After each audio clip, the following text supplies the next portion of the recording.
Test 1, 2, 3. Again. Test 1, 2, 3. Test. Good. Hmm?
Hello.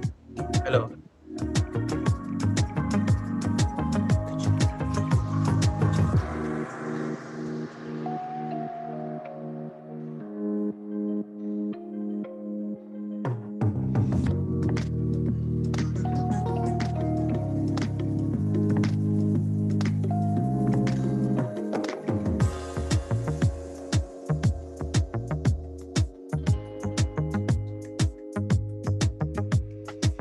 Hello, Burton. Can you hear me? Yes, I can hear you. Thank you. How is my sound? It's good.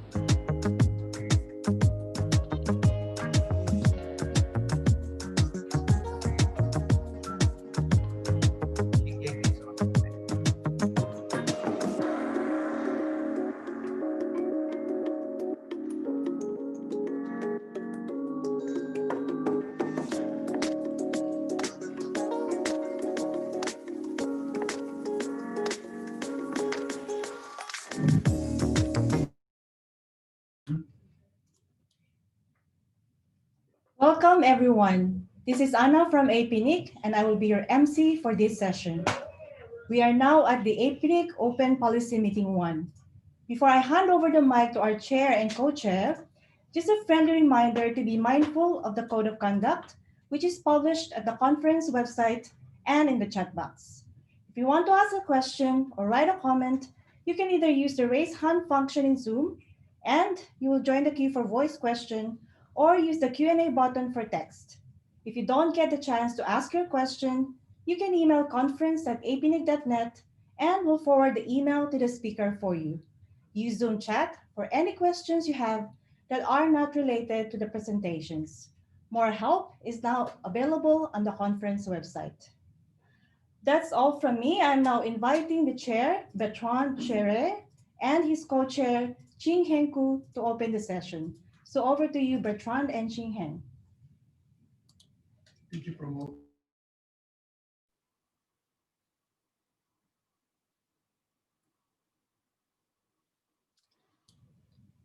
Bertrand, can you hear us? Oh, okay, we can hear you now. Okay. Good afternoon, everyone, or evening or morning from wherever you are. We will start this session with the Open Policy Meeting administration. So now I'm going to try to share my screen. There it is. Up, click. No, this is awkward because I can't see a thing.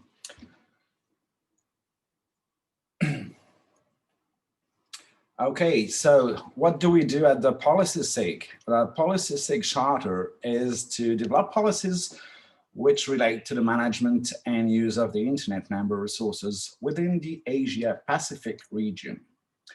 These include policies for resource allocation, recovery and transfer, resource registration within whois, reverse, DNS, RPKI, and all the related services. As for the proposals, Secretariat has been implementing Prop 132, the RPKI ROA for unallocated and undecided APNIC address space, also known as AS0. And if you follow the conference, next one will be George Michelson will be talking about it, so don't miss it. The Prop 130 and 133 did not reach consensus at APNIC 49, and unfortunately, Jordi was unable to join due to the different time zone, so it's been deferred to the next open policy meeting. As for APNIC 50, we did not receive any new proposal. The call for proposal was open on the 6th of July and closed on the 2nd of August. And so we didn't receive anything, so we've got nothing to talk about. As for the references, well, it's the same as usual, I would say. You will find everything on the apnic.net website. For the agenda, for this session, the SIG administration is exactly what I'm doing right now. And next will be Simon with the ASO/AC update.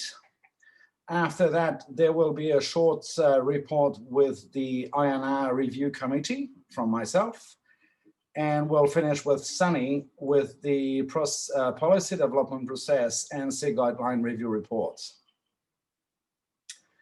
The open policy meeting 2 will be tomorrow at 11 Singapore time. And SIG administration, NRO NC election procedures, introduction to the NRO NC nominees, Prop 125 implementation update, and George Michelson will go again on the Prop 132 implementation. And that's it for the administration.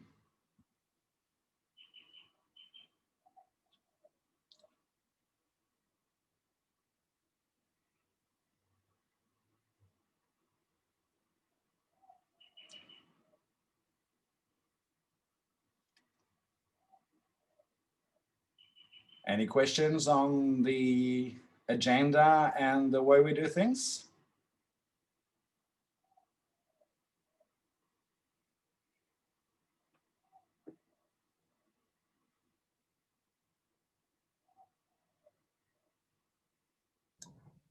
Hi, Bertrand, this is Sunny. I think you continue with your agenda, please. I don't think there's any questions for this one. Okay, so on the agenda now, we've got Simon doing the ASO/AC update. Simon, you there?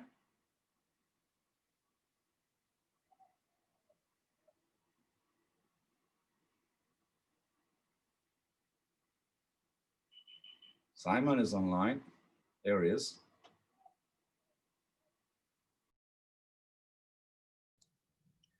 Yeah, hi, can you see me? Barton, can you see me?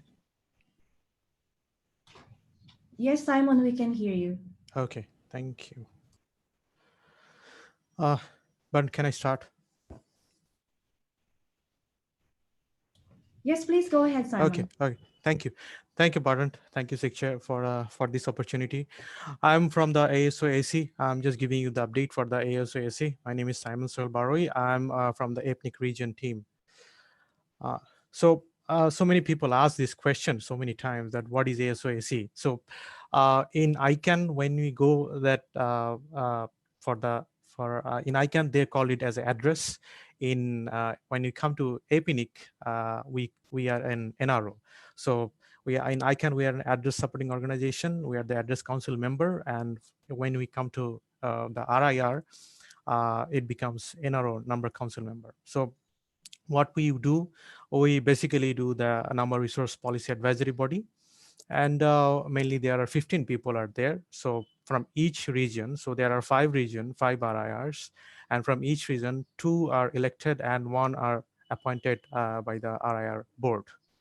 And the terms vary from different RIR. In APNIC region, the elected body is for 2 years, and the RIR board appointee is for 1 year. And basically what we do, we advise ICANN board. Then we oversee the global policy development PDPs. And then one of the main tasks we do, we appoint the ICANN board members, 2 members we appoint. And another thing we do, that we appoint a member for the ICANN NOMCOM. Basically, we meet every month, first Wednesday of the month. Probably basically we use Zoom these days. And in a year, we sit for together in a year in the first ICANN event of that year. So that is the ICANN ASO/AC Address Council members. These are the members. These are the members from each RIR region. From APNIC, you can see from APNIC, Aftab Siddiqui, Brajesh Jain, and myself. So Brajesh Jain and myself, our terms will be end in December 2020. Aftab Siddiqui, his term will be end in 2021. And we are very fortunate and we are very lucky that Aftab Siddiqui is the chair of ASO/AC. And also Kevin Bloomberg from ARIN is the vice chair, and from LACNIC, Jorge Villa is the vice chair. You can go through the names who are from the different RIRs. Another thing we do, so for the global policy development overseeing we do, and for that reason, we have a special team we call the PPFT, Policy Proposal Facilitator Team for 2020. So every year we choose 1 member from each RIR. For 2020, Brajesh Jain is from APNIC region, Wafa from APNIC, Louis Lee from ARIN, and Esteban is from LACNIC, and Harvey is from RIPNCC.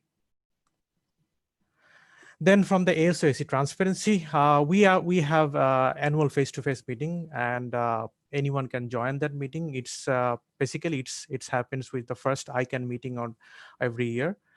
Unluckily, this time we missed that one. All the meetings of ICANN is having a virtual meeting, so we missed that one. But the good part is that this meeting is open and anyone can join that meeting. We have a mailing list. It's AC Discuss. It is also a public mailing list, so you can join the list and you can see what are the things is going on. Also, we have I told that we have a ASO/AC monthly teleconferencing meeting, and that is also open for everyone.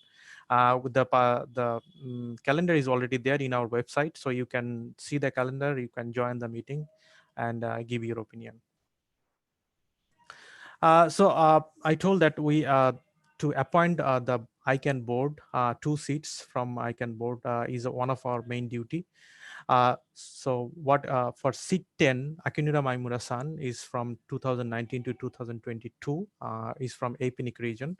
Ron De Silva, he's in seat 9 in ICANN board.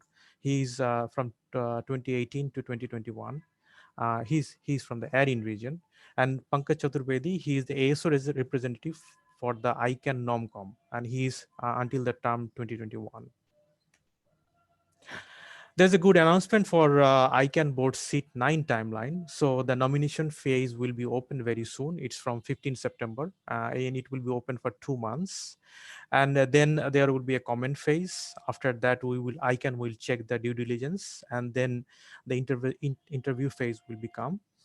And it will be next year between January and March. And after that, the selection phase will be there, and then there will be voting. Then the announcement will be there on April 2021. So these are the very key dates for the ICANN board seat 9. Unluckily, this is not from the APNIC region. It will be from because Akinura Maimura-san, he is already there from the APNIC region. It will be from another region. We have our new website. So everything what we are doing, you can find from aso.icann.org.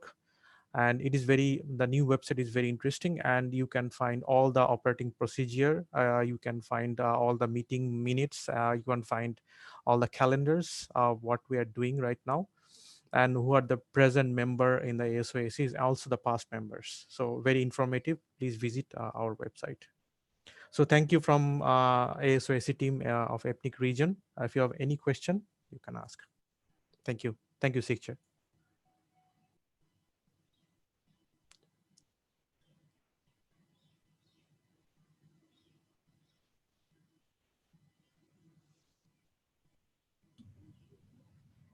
Okay, so we are now open for Q&A. Is there any questions or comments from Simon's presentation?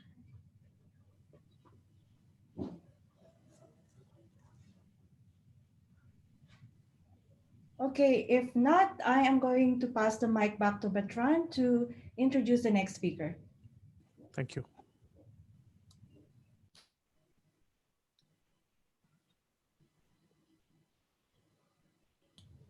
Bertrand, over to you.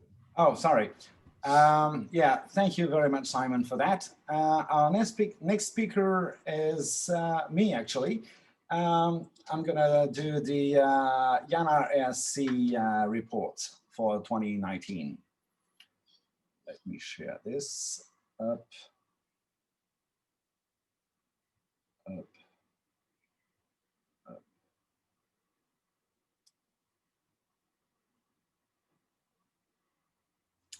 So the YANA Numbering Services Review Committee. Background. It all started with the YANA stewardship transition in 2016. The YANA numbering services are today being managed through an SLA between ICANN and the 5 IRRs. The proposal also called for the establishment of a YANA Numbering Service Review Committee to advise and assist the ERI in the review of the YANA numbering services. The role of this review committee is to advise and assist the NRO NC in its periodic review of the service level of the YANA numbering services provided to the Internet number community.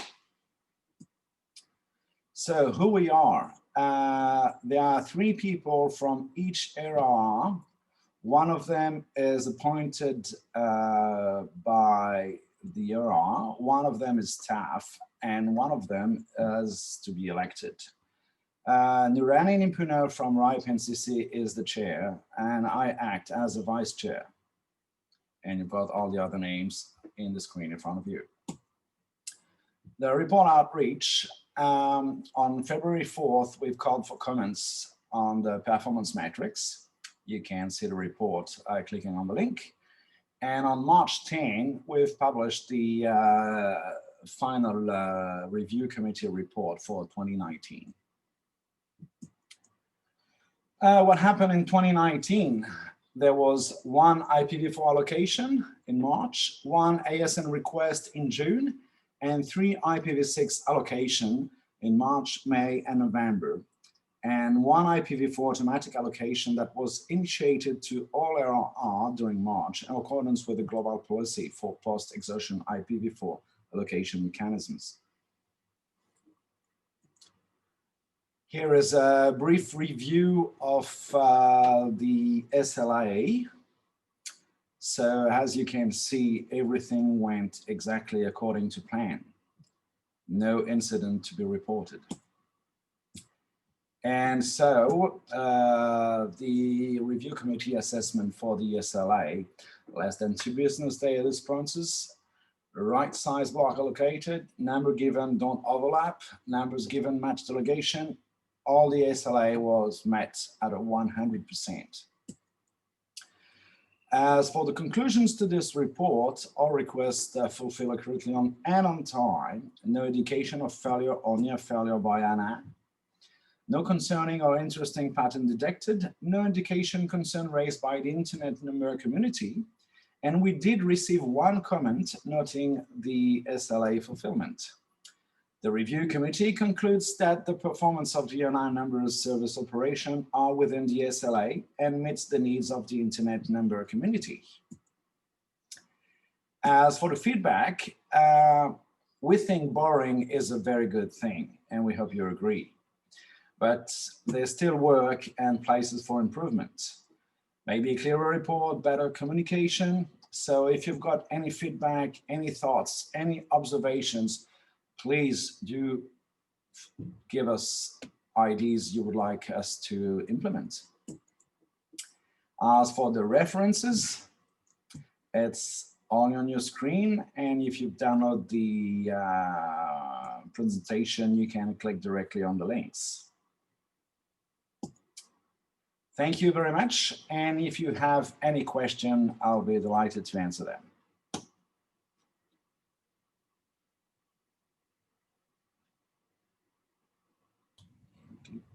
Up.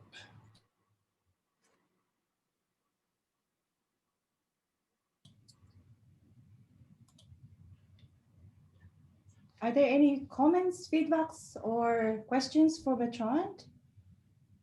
It seems we don't have any, so I am giving back the mic to you, Bertrand, to introduce our next speaker. So our next speaker is Sunny for the PDP and SIG Guideline Review Report. Sunny, you can go ahead. Thanks, Bertrand. Can you hear me and see my slides? Yes, we can. Thank you so much. And thanks, Bertrand and Xingeng, for chairing this session, the Open Policy Meeting 1. And hello, everyone. Good morning, good afternoon. Sorry, we can't be seeing each other this time because of the COVID. But I'm happy to present a report here on PDP policy development process and SIG guidelines document review. This was triggered by at the APNIC meetings. And it was as requested by the Policy SIG Chairs and APNIC EC, as well as the community proposals that came through quite often at a number of times. So we have decided, as per the direction by the EC and the Policy SIG Chairs, to review these documents, both these documents. And the scope of these documents is just the policy development process document and SIG guidelines only. We also are reviewing the policy document, actual policy document, but that will be reported at next conference once the review process is complete. So for this review process, we have had an internal review in the Secretariat, as well as external consultant, Adam Gosling. You might know him very well. He was the APNIC staff, ex-APNIC staff. So he kindly helped us to review with all his experience, the 10 years experience of being a policy guy. You know, he helped us review these documents. There's quite a rich experience that he got there. So the focus and the scope of this document is just the policy development process document and currently the unnumbered APNIC SIG guidelines. What is the review done is compare the current process or what's in the current document and the current process, you know, how we are doing things, what's written in the document. And also the review actually looked at inputs and proposals came through from the community since APNIC 33. Now, some of these proposals may have implemented or may have not implemented, that did not reach consensus at all. So the output of the review, and I will use this term quite often, is recommendations or recommended, okay? So the recommended changes in this review process is to bring the documents, what's in the documents, to the current practice. That's one. The second is to, at the same time, to clean up the typos. At a number of times, you know, the community have identified minor or major typos in the documents, and we thought, you know, we're going to be reviewing the document anyway, so we will do it together, everything. And also sometimes there's references, incorrect references or links to the sections where there's broken links, as well as sections being referred in the documents which may or may not exist there. At the same time, we also reviewed these documents to see the structure of the documents. Does it make sense? Or do we improve the structure of the document? So that's another recommendation as well. And as I said before, the SIG guidelines is an unnumbered document currently. And the recommendation is whether to see, you know, whether we can make it a numbered document, same as the PDP document. So the proposals that's undecided, as I mentioned, since APNIC 33 onwards, were also looked at, you know, what's in those proposals, and are those things that proposed in those proposals are editorial or actual policy proposal. So there's a number of proposals that's been still in the structure, which are not didn't reach consensus, but we have looked at those as well. So changes to names. This is the first one. What's written in the current documents and the practice. Okay. Now we used to call these APNIC meetings, APNIC conferences, open policy meeting. That was long time back, and we have moved on from that name to started APNIC meetings, and now we call them APNIC conferences. But in the document, it still refers to APNIC meetings or open policy meetings. So the recommendation here is to change that to APNIC conference. The second one, we used to have AMMs at the APNIC meetings or APNIC conferences, but we also started having AGM along with Apricot APNIC in AGM and at APNIC standalone conferences AMM. So that's another recommendation to align with the current practice. Wherever we see AMM in the document, to add AGM as well to it. In regards to, with regards to the policy meetings, there's references in the documents. At some places it says session, and some places it says meetings. That's same with a SIG session or a policy SIG.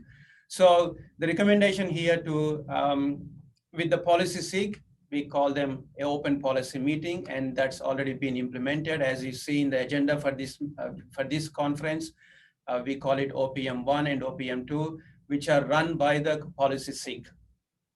For other SIGs, like routing SIG, security SIG, or NAR SIG and cooperation SIG, or any future SIGs that we may have, the recommendation here is to call them SIG meetings rather than SIG session or meetings, confusion between those in the current documentation. Now, if you remember, there was a proposal that didn't go through, and in the proposal, it was mentioned that to change the comment period, which is the existing practice, to last call. You can see my slides are published online. If you go to Appendix 1, you can see what was the proposal. If it's a simple name change, it would be purely editorial. But that proposal have various other things as well. So that is not aligned with the current practice. And so that requires a policy change, a proposal from the community. So in this review, there's no recommended change to make it last call, to change from comment period to last call. There's also the phrase mentioned in the PDP substantial objections, but if you look at the SIG guidelines, they talk about major objections. So the recommendation here is to align that, to use the word major objections in the PDP documentation. Now, if you go to the APNIC website and APNIC 50 conference website, and if you look at click on the APNIC, the OPM1 or the policy SIG agenda for this session, we have published the red line documents for both PDP document as well as the SIG guidelines. Now that clearly explains or shows you, the differences between what's the current and what we are proposing to change or recommending to change. Now, all my presentation is actually based on that those two documents that you can have a look at it. So the other thing that mentioned in the document is who can participate in the policy development process. Now, the current documentation says anyone may attend meetings and participate in the decision-making process. The recommendation here is to align with the policy SIG charter, to align with what's discussed in the policy SIG, is with anyone with an interest in the management and use of internet number resources. Why? Because those are the primary policies that come through the policy SIG. Now, it also makes clear recommendations here that the Secretariat staff expressly excluded from participating in this process. And also the provision for remote participants as a show of hands. Now, there was a confusion at various conferences whether the remote participants' views are considered or not, whether they raise their hand or in the remote participation tool, whether they've been considered by the SIG chairs or not. There's also confusion out there, at least with few of them, that mailing list and remote participation. The inclusion. Current practice is the SIG chairs do consider them. The SIG chairs do consider the discussions in the mailing list. The discussions happened at the SIG session or the OPM, and also through the remote participation as well in the decision process. But maybe it's not clear. It's not clear in the documentation. So, and also maybe it's not clear in the use of the electronic consensus measurement. In this case, currently we use Confer. I hope most of you have used it. So the recommendation here is to make it explicitly mention that in the document that the mailing list, any electronic means of measurement that we do is part of the consensus process. Consensus measurement, currently we use Confer. It's a community feedback. Community feedback was mixed. We had various comments being raised in the past, and the SIG chairs themselves have organized a consultation process. Not many have said anything in that process, but we have looked at this as well when we were reviewing the document. So the electronic participation is required, and we've been using it, and the SIG chairs do consider that in the bottom-up consensus process. So the recommendation here is, if the Confer is not suitable platform for the decision-making process, maybe find a suitable one for the ongoing electronic consensus measurements. Now, this conference itself is a very good example. We don't have any policy proposals to discuss here, but if we had policy proposals, we would have all used electronic means of consensus decision-making process here. There is no other way for it, because we're all using Zoom, we are all using the virtual meeting tools here. So we would have used a virtual consensus decision-making, and maybe it's a Confer or maybe other tool. So if the community feels that Confer is not doing the job it's supposed to be doing, it's developed by APNIC, and we are putting in effort to make it more usable. But if the community feels that there's other tools out there that's much better than Confer, then we are happy to look at those. The SIG Chair Elections, I think this came up many times. There was a proposal as well in the past whether the remote participants can participate in SIG elections or not. So currently the process is that those who are registered for the conference and physically present in the room where the SIG meeting is held are eligible to participate in the SIG elections. Now that goes for the nominees as well. When someone is put forward their nominee, they have to be present in the conference to be part of the process. So the recommendation here is if the community thinks that the remote participant should be considered, especially again, this is a good example. If we had SIG chair elections, how we would have done it. Okay. So investigate a way to make everyone participate in the election process, and also a way to restrict the voting eligibility. Now, there's some recommendations here. Conference registration is one of them, that you must be registered for the conference to participate in the elections. The other one is the mailing list subscription. You need to be part of the mailing list of that SIG to participate in the SIG elections. And this may require further changes to the SIG guidelines, but these are not recommended because these probably require a proposal to make those changes. If the community wants to allow the remote participants to be the part of the election process, and we have a tool to make that process happen. So that comes to my next slide here. Currently, the Secretariat is using BigPulse voting system for both EC elections, and in this conference, we are using the same system for NRO NC elections. The voting eligibility is published on the website for the NRO NC elections. So maybe one alternative option here is to just adopt the same eligibility for SIG chair elections. Again, this is just an option we are putting out there. We're not taking this into consideration in the document review process, but is an option. The the current NRO NC elections for this conference, we have a clear eligibility guidelines, who can participate, who can vote, so we could probably adopt to the same one. And maybe use the same system that we're using for EC elections and NRO NC elections. You have used it, you know how it works. Maybe we could adopt the same system for SIG Chair elections if community is okay with that. There's a proposal as well.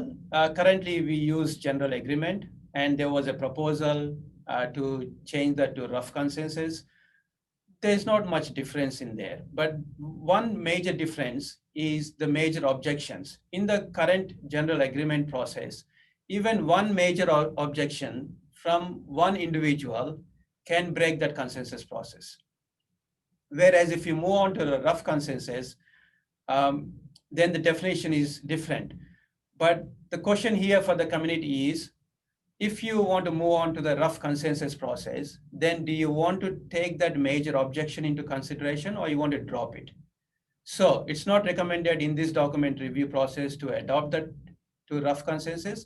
But if you want to adopt to the rough consensus, then you need a proposal to put forward and need to be discussed all these points. What is the current process of general agreement? How much of do you want to take that into the rough consensus part, or do you want to drop them? That needs a proposal. What to do with the new version of proposals to withdraw or abandon proposals? Again, there is a proposal. It's in my appendix of my slide, or you can go on the website and read the proposal. Currently, the process for the SIG chairs is they allow the proposal to be discussed at 3 consecutive conferences or open policy meetings. And then the SIG chairs will decide whether to ask the proposer to withdraw the proposal, or the SIG chairs will then, if the proposer is not communicating with them, then the SIG chairs will decide to abandon the proposal.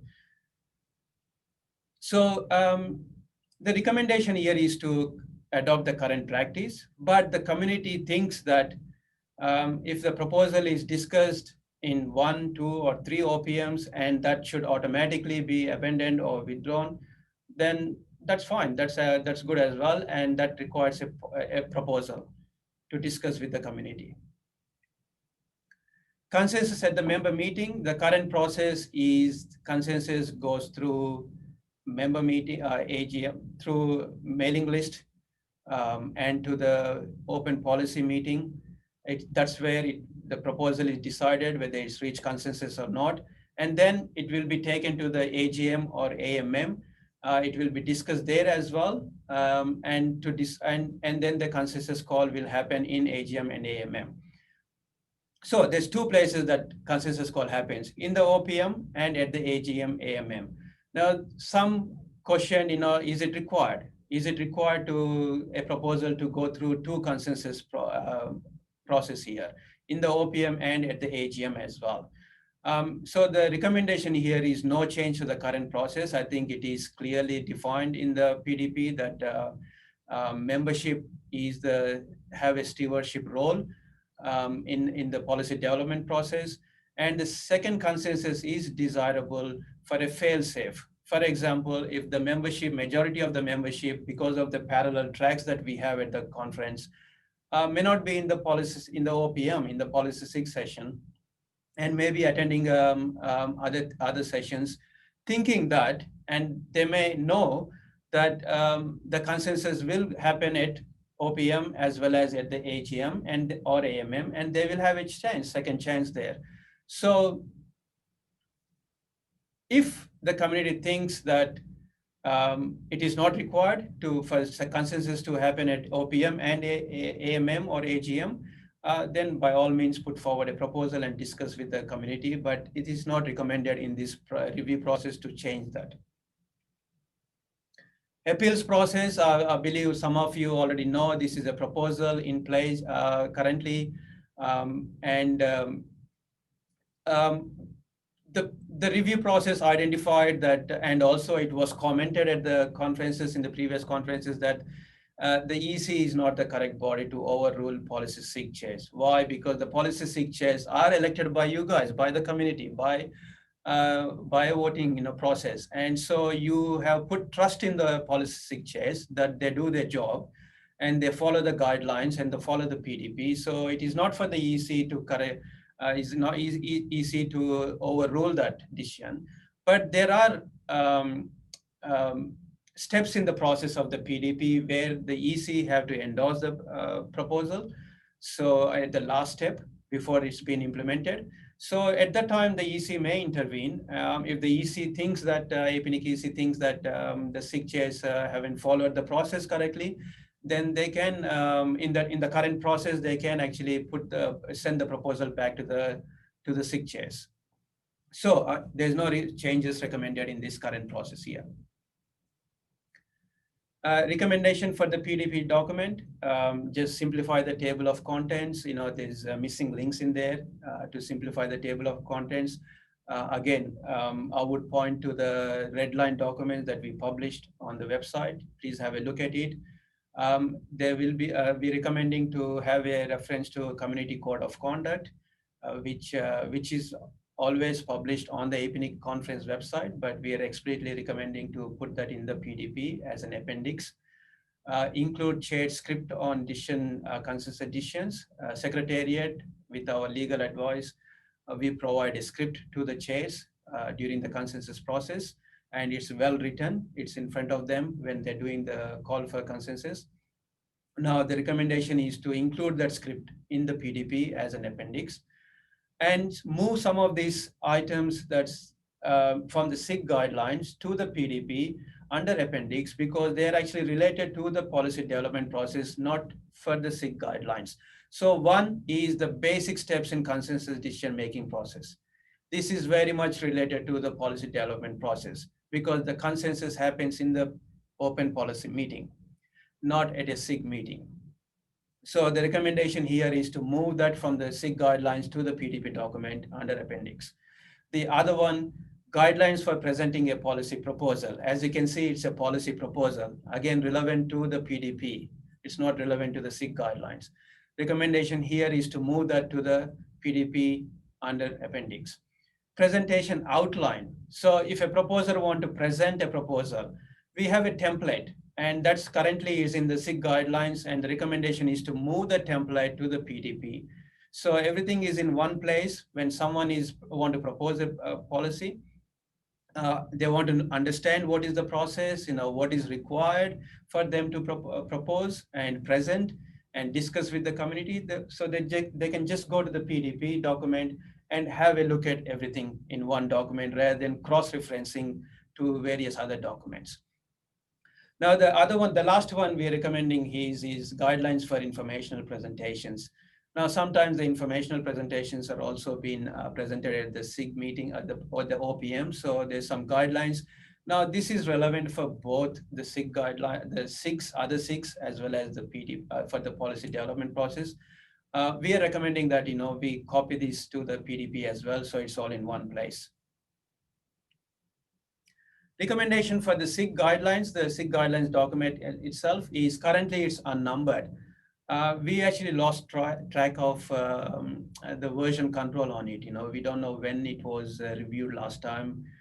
So for a better management of a document, we recommend that, to move that to a numbered document so we can start numbering, we can start having a version control. And this document is owned by, these guidelines are owned by the community, and they can look at the reviews that happen and they can propose further reviews to it as well. At the same time, simplify table of contents. Currently the table of contents is everywhere if you look at it. So again, number those table of contents and refer them in the document itself and simplify it. Restructure the document. So all the sections are aligned within the document, and add additional guidance to the document. A reference of code of conduct, again, for the SIG guidelines, because this refers to all the SIGs, and also to include a procedure, how to change this document, how to change the guidelines. So a procedure, how to change the guidelines. We are recommending to include that. And move the existing footnotes that's in the current guidelines to the main body, because these are all relevant information. They're currently sitting in the footnotes of that guidelines, but we are recommending to move it to the main body of the document. So what's next? I'm happy to take questions here if there's any questions, but as per the editorial process of any recommendations or the review process of any recommendations, we have to open call for editorial comments. And the Secretariat will release a public draft of these documents, which are actually published on the conference website right now. You can have a look at it, but these will be formally opened for call for comments. We will advertise on the APNIC website, we will announce on the APNIC website, and we will send the policy document recommendations to the Policy SIG mailing list.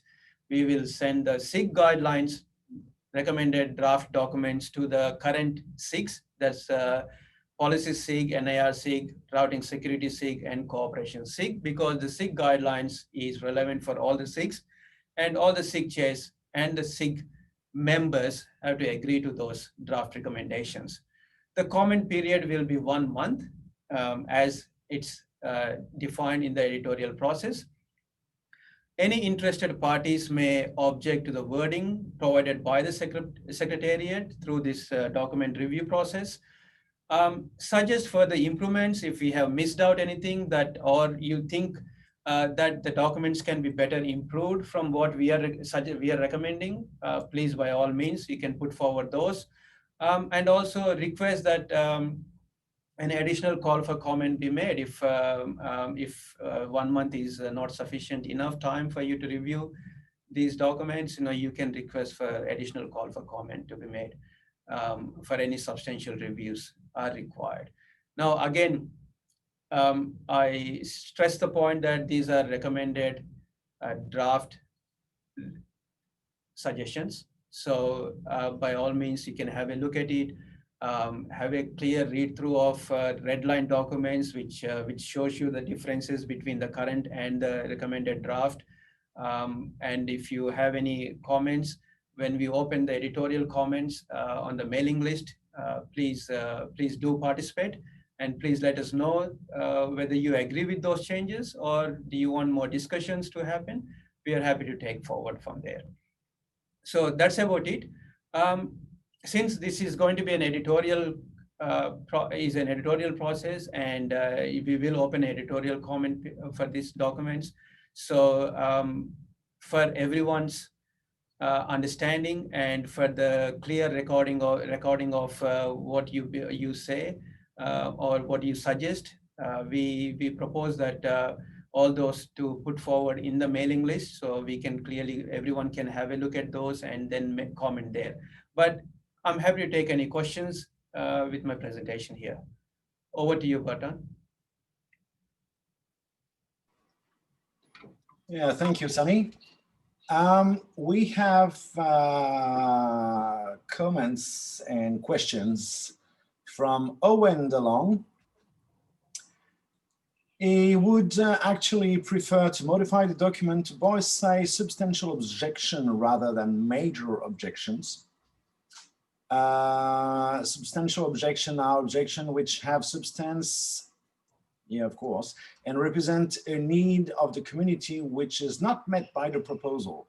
Major objection is an ill-defined term of art which is ambiguous at best. I will answer. Thanks for the comment, Owen. Yeah. Yeah, well, we had this discussion already. Maybe one thing to clarify would be to have the major objection conditions applied. Like if you want to object for a proposal and you want the proposal not to pass at all, you have to stand up and express yourself completely. Because we've been using that for quite a few years now, but it's not written. So maybe it should be edited on the PDP. Sorry, Bertrand, it's actually very well written. If there's a major objection, then the major objection must have a clear justification of the technical, what is the major objection is about. But yes, we can improve it. We can improve the text again It's not written. if the community thinks it's not clearly defined.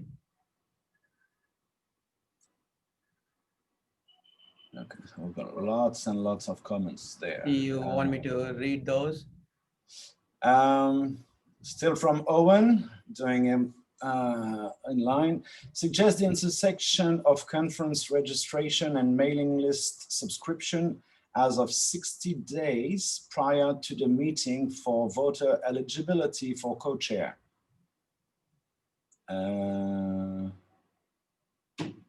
Not sure what he wants to say there. Once something moves into PDP, it becomes necessary to go through the PDP to modify it. That's the next one. Well,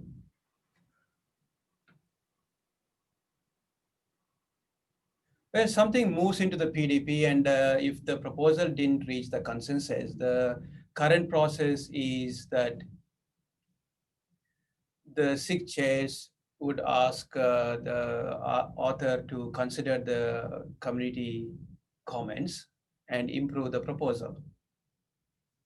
So I'm not clearly understanding what that means in terms of guidelines for presenting presentation outline and or guidelines for informational presentations. Sunny, Owen raised his hand. Maybe he would like to explain his comment. We Okay, are please. letting Yeah. him talk. Yeah, thank you. Thank you. Thank you, Anna. Hi, Sonny. Good to see you virtually. You too. Thanks, Owen. So on the first one, where I was suggesting the intersection of those two bodies of people, those that were registered on the mailing list 60 days prior to the meeting and those who are registered for the conference, if you take the people that are in common in those two groups, that's who I think should be eligible to vote for the Policy SIG co-chair. On the third comment, what I'm saying is that if you put those things you were recommending, guidelines for presentation, presentation outline, and guidelines for informational presentations into the PDP text, then modifying them requires the full weight of the PDP in order to modify them. These are documents I think should be a much lighter process to revise, and so I don't think moving them under PDP control is necessarily a good idea. Yeah, thanks, Owen, for that comment. I'll just clarify the Adam's Gosling. Adam, you're online. Thanks for joining. Maybe I was not clear enough to explain what recommendations we are making in this review process. So I'll just clarify what Adam is saying, that the changes we are not recommending through this editorial process, but if any change is required through a PDP proposal, which is outside the scope of this review process. So whatever we are recommending as my presentation and in the red line documents is all editorial. Anything out of that requires a proposal, and that is out of the scope of this review process. I hope I clarified that clearly, Adam. And thanks for that. I can see a question from Gaurav. I was waiting for you to read out, but do we contemplate an OPM that is not at or part of an APNIC conference? Very good question. So the way I understand that is an OPM, a standalone OPM. I believe it happened in LACNIC region. LACNIC had a OPM on its own. So I don't have a clear answer, Gaurav, for that. That need to be discussed further. But that's a very good question.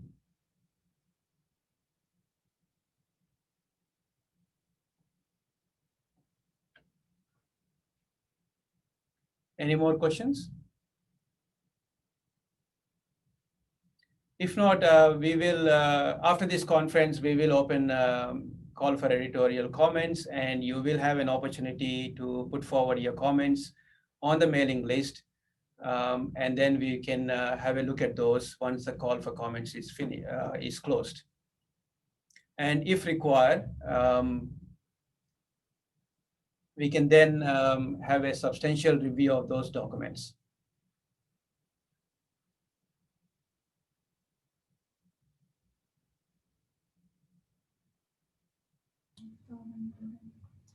We've got 2 more questions.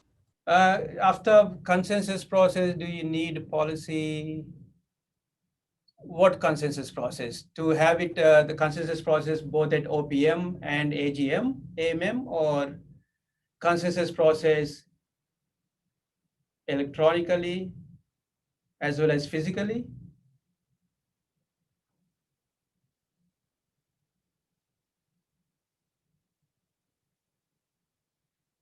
Yes, we believe that requires a proposal of If the current process is, and as per the PDP flowchart, the consensus happens at OPM and at AGM and AMM. So if the community wants to change that, then yes, it does require a proposal.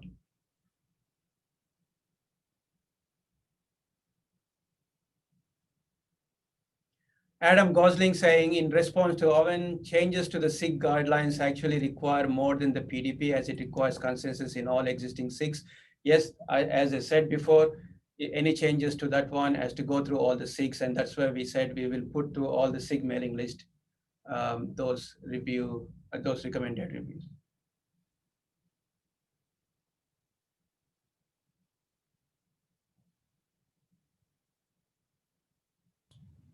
Any more questions or comments or clarifications? Sunny, there's another comment from Owen.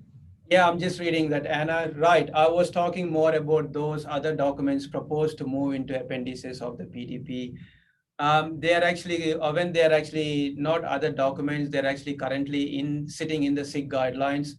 And the recommendation here is to move those to PDP document as under appendix.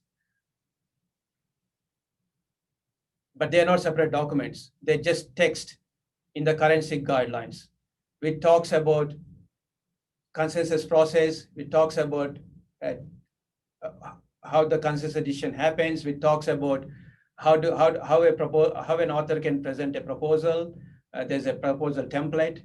So they're all in there in that SIG guidelines, and we are recommending to move that to the PDP.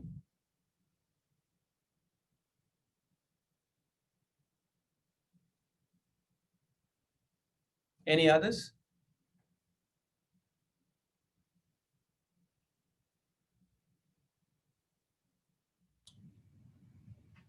Over to you, Batan. Yep, we still got a bit of time, so if there is no more question or comments,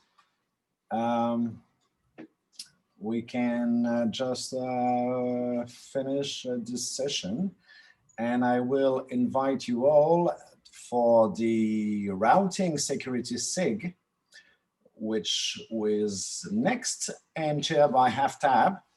And George Michelson will talk about Prop 133, the AS0 implementation. Please make sure you attend this.